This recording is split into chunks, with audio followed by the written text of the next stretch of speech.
Jadi bagaimana di sini kita menyampaikan kepada masyarakat, kepada stakeholder bahwa standarisasi itu berperan untuk mewujudkan transformasi ekonomi yang berkelanjutan tadi, gitu ya. Kalau kita bicara untuk transformasi ekonomi agar ekonomi kita tumbuh, tapi bagaimana dengan aspek lingkungannya seperti itu.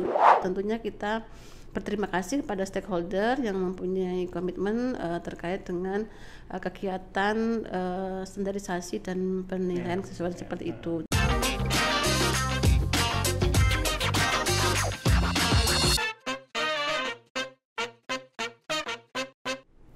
Hai Citizen, kembali lagi dalam Ngobras, ngobrol bareng santai seputar SNI bersama saya Reza Aditya.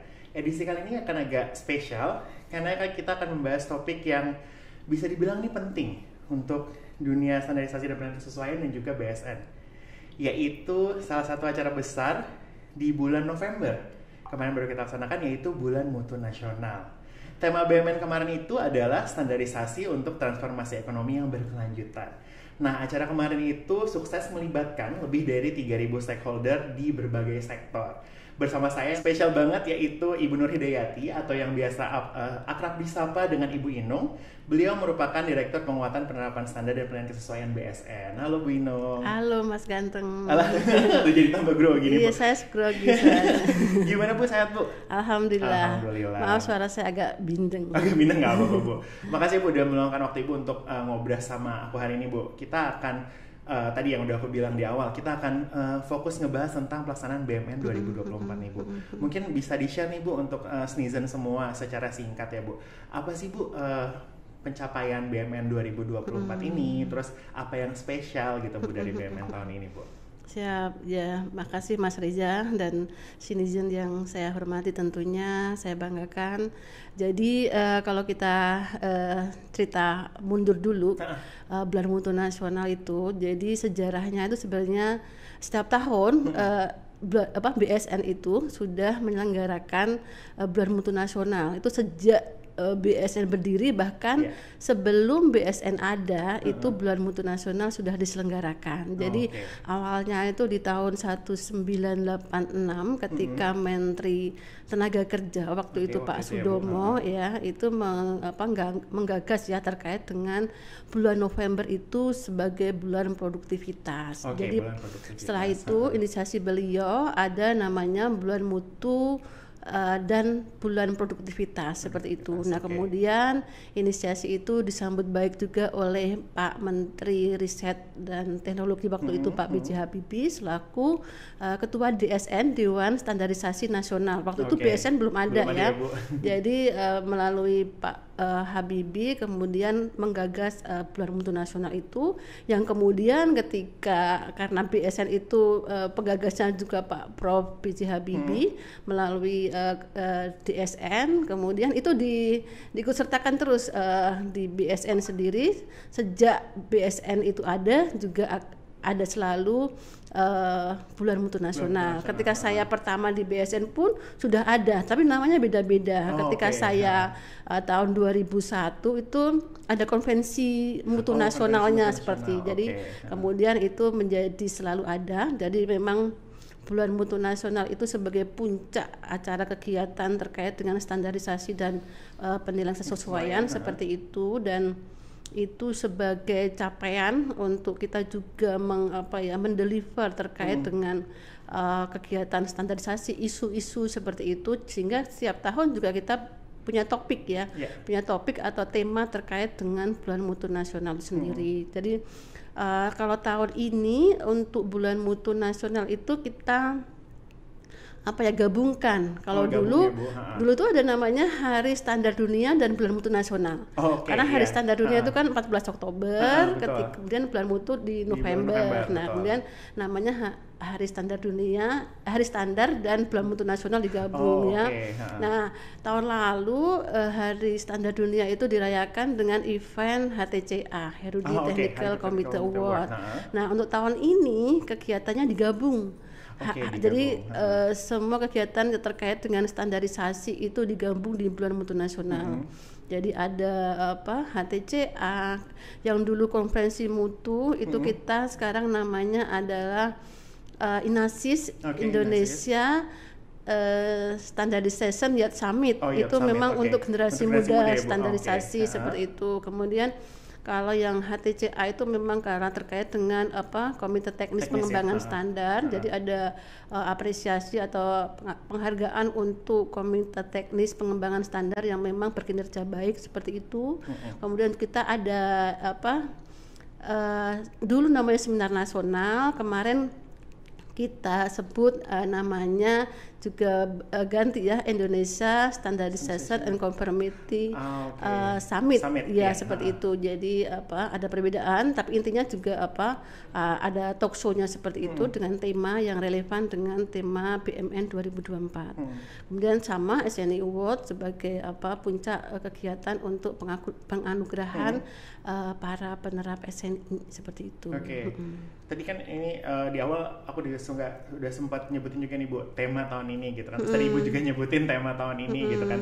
Nah, setiap tahun kan BMN pasti temanya beda-beda ya Bu, sesuai dengan entah itu sesuai apa yang ditargetkan oleh presiden atau apa gitu kan. Nah, untuk tahun ini kan temanya itu adalah standarisasi untuk transformasi ekonomi yang berkelanjutan. Nah, kira-kira mungkin bisa di-share sekalian tuh Bu, maknanya apa sih Bu? Kenapa biasa ambil tema ini Bu gitu? Iya. Berarti ini kan artinya sebenarnya bagaimana standarisasi itu berperan ya. Betul, Bu. Terkait dengan transformasi ekonomi yang berkelanjutan. Kalau kita bicara pembangunan ekonomi atau pertumbuhan ekonomi, bagaimana itu juga inline dengan dari sisi pelestarian lingkungan seperti itu. Kadang kalau kita bicara pertumbuhan ekonomi, kadang aspek lingkungannya kan tidak diabaikan seperti itu. Sehingga kita juga harus melihat untuk jangka panjang, untuk generasi kita ke depan, bahwa ketika kita dituntut untuk pertumbuhan ekonomi tinggi, kita juga harus melihat dari sisi aspek lingkungan. Nah, di sini standarisasi tentu mempunyai peran yang tinggi sekali ya, terkait dengan kualitas lingkungannya, dan BSN sendiri juga sudah menetapkan standar-standar yang terkait untuk mencegah kerusakan lingkungan. Kita juga kemarin sudah menetapkan dari sisi ikut berkontribusi dari sisi pengembangan untuk pada itu nilai ekonomi karbon untuk ya seperti itu. Jadi kemudian kita juga sekarang di pengembangan SNI sendiri kita juga sedang mengembangkan untuk sirkular ekonomi seperti itu. Dan juga kita sendiri juga sudah banyak standar-standar terkait lingkungan. Jadi bagaimana di sini kita menyampaikan kepada masyarakat, kepada stakeholder, bahwa standarisasi itu berperan untuk mewujudkan transformasi ekonomi yang berkelanjutan tadi gitu ya. Kalau kita bicara untuk transformasi ekonomi agar ekonomi kita tumbuh, tapi bagaimana dengan aspek lingkungannya seperti itu. Jadi terkait dengan ekonomi, sosial, dan juga lingkungan itu masuk. Kita sendiri juga ada standar-standar terkait dengan tanggung jawab sosial gitu ya, terkait dengan social responsibility seperti itu. Oke, berarti kalau boleh aku sedikit simpulin ya Bu, ini sekalian untuk menunjukkan bahwa standar itu tuh bisa Bu, istilahnya merangkul semuanya, nggak cuma hanya dari sisi ekonomi, tapi juga tadi yang Ibu bilang dari sisi lingkungan gitu. Jadi semua aspek untuk membawa kemajuan negara itu tuh didukung sama standarisasi lah ya Bu, istilahnya gitu. Dan juga ini biar sejalan dengan visi Indonesia Emas 2045 ya Bu ya pastinya ya Bu. Betul. Nah, terus kan kalau yang tadi ini kan acara sudah berlangsung Bu, dan kemarin itu aku ingat banget ada acaranya, ada banyak banget kan, ada tadi yang Ibu sudah bilang. Nah, kalau menurut Ibu pribadi dari rangkaian kemarin itu yang paling berkesan itu yang mana Bu, dan kenapa nih Bu? Kalau boleh di-share mungkin gitu. Kalau yang hari pertama itu kan kita tadi yang ada ICAS gitu ya, ada baru soalnya gitu Bu. Ya.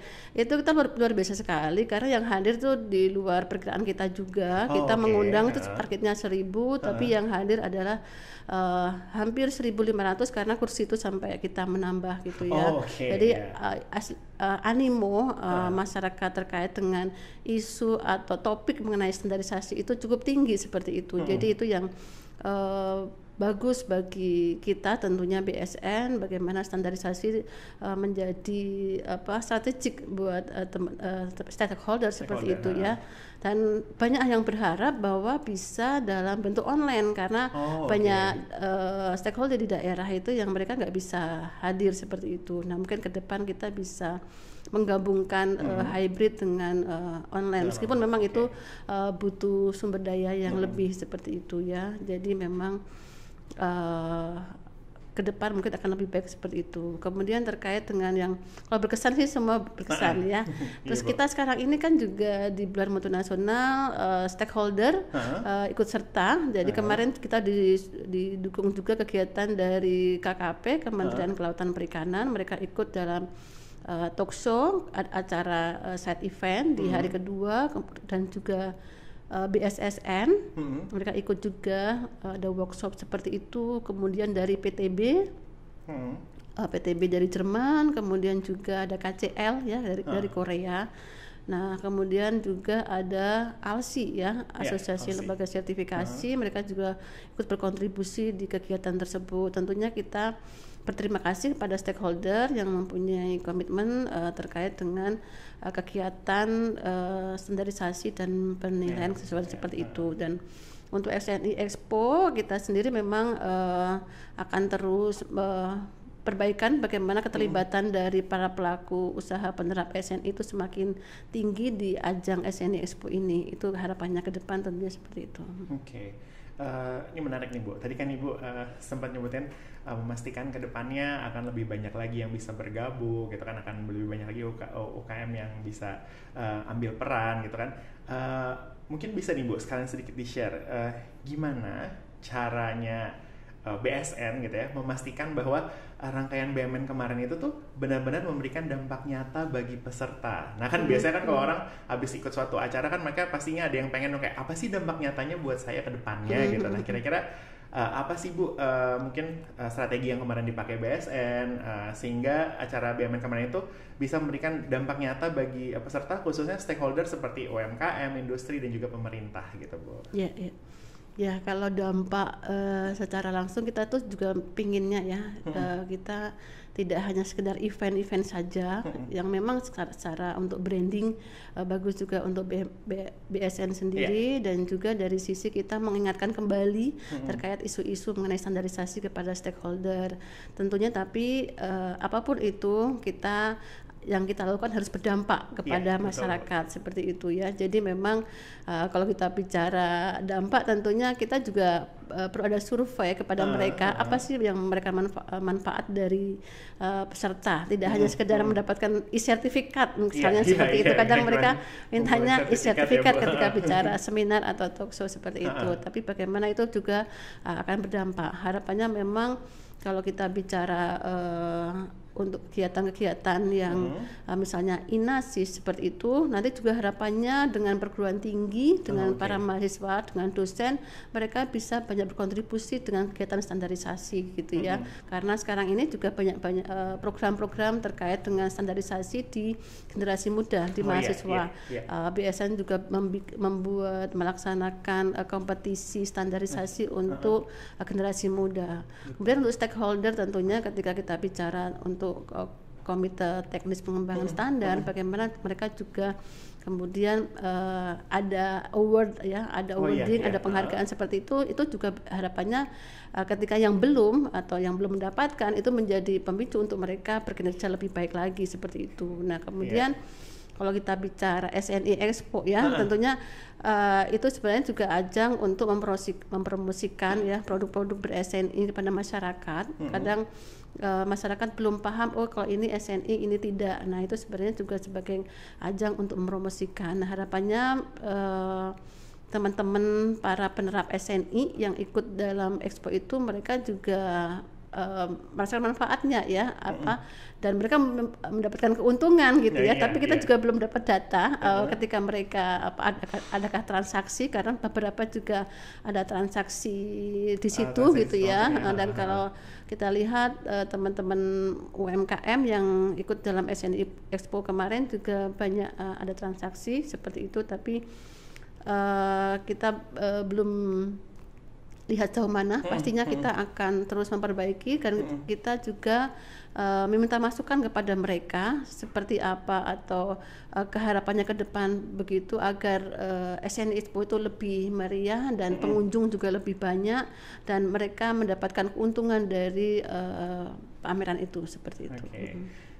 Kan tadi bisa dibilang pastinya ada ya Bu ya, apa ya istilahnya dampak nyatanya gitu, tapi lagi-lagi kita masih tetap terus membutuhkan masukan ya Bu ya dari semua orang yang tergabung dalam rangkaian acara kemarin. Nah, ngomong-ngomong untuk pelaksanaan tahun depan nih Bu, kan di BEMEN 2024 kemarin aja kan bisa dibilang kita berhasil menarik menarik peserta kurang lebih sampai 3.000 orang kan di 2 hari itu, maksudnya bahkan ada yang Ibu bilang tadi, ada yang minta sampai kalau bisa online dong gitu kan. Nah, kalau untuk 2025 Bu, tahun depan nih istilahnya, apa harapan Ibu untuk pelaksanaan BMN di tahun mendatang? Mungkin apakah Ibu sudah ada visi gitu kayak, oh nanti saya akan kira-kira mau bawa BMN 2025 dengan teman-teman, temanya gimana, atau misalkan harapan Ibu deh gitu untuk tahun depan gimana Bu?